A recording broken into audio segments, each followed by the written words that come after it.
was a very nice 4-0 victory there, Greg, over Pontypridd United to move one step closer to clinching the plate. Yeah, a brilliant performance from start to finish, really. We knew Ponty had a long journey, obviously, and it was always going to be tough for them.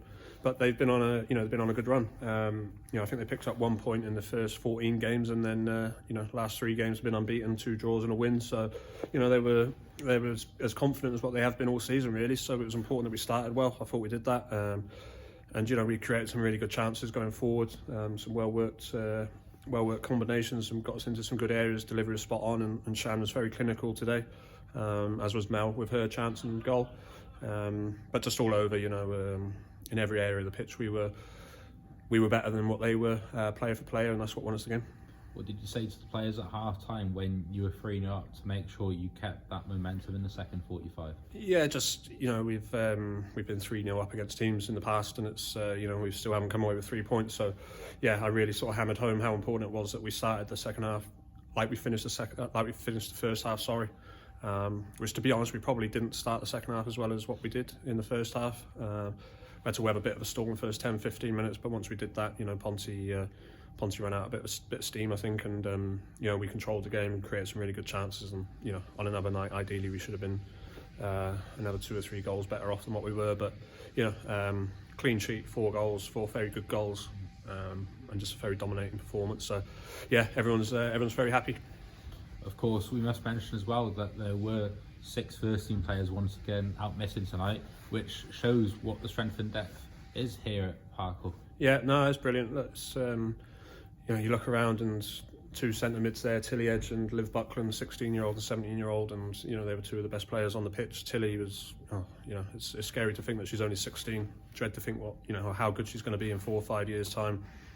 She hasn't finished growing yet. Once she fills out and gets a bit more power behind her, but out of possession, she was unbelievable. Just won everything, and she's very composed on the ball, and she's a player who likes to make things happen. And she was spot on again, and it was nice to get Lily Cudlip on as well for her debut. So it's, again, like I said on Sunday, it's just great work from Bert, Sandy, and Paul. That have got these under-19s in the shape that they are and ready to step into the first team and put in performances like they did today.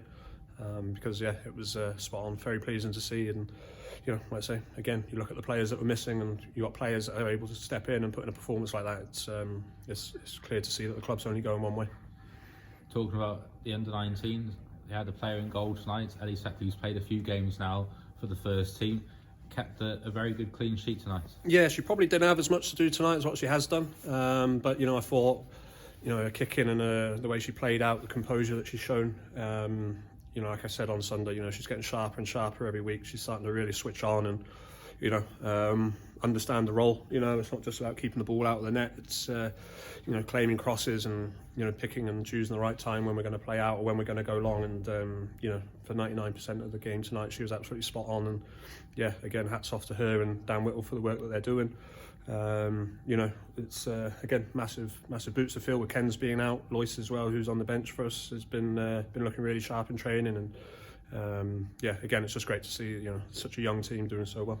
It is very exciting for the future, Greg, with the amount of young talent that there is at the club moving forward.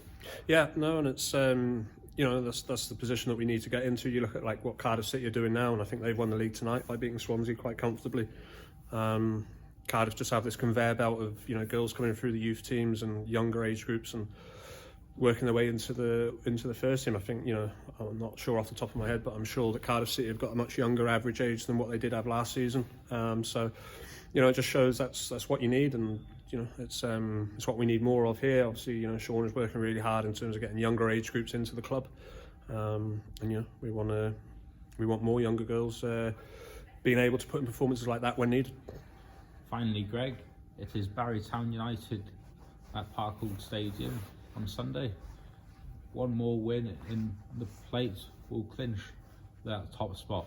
Yeah, no, it's obviously been a bit of a bogey team. We've obviously lost our last 2 games to them quite heavily, so we've got a point to prove against them. If we play like that, we'll be absolutely fine. But we'll be very mindful of what they've done to us in the previous 2 games, and we'll be doing everything we can to make sure they don't replicate that. But like you say, we want to get that top spot clinched as soon as possible. Hopefully we can do it on Sunday. Like I say, with a performance similar to tonight, we won't be far away.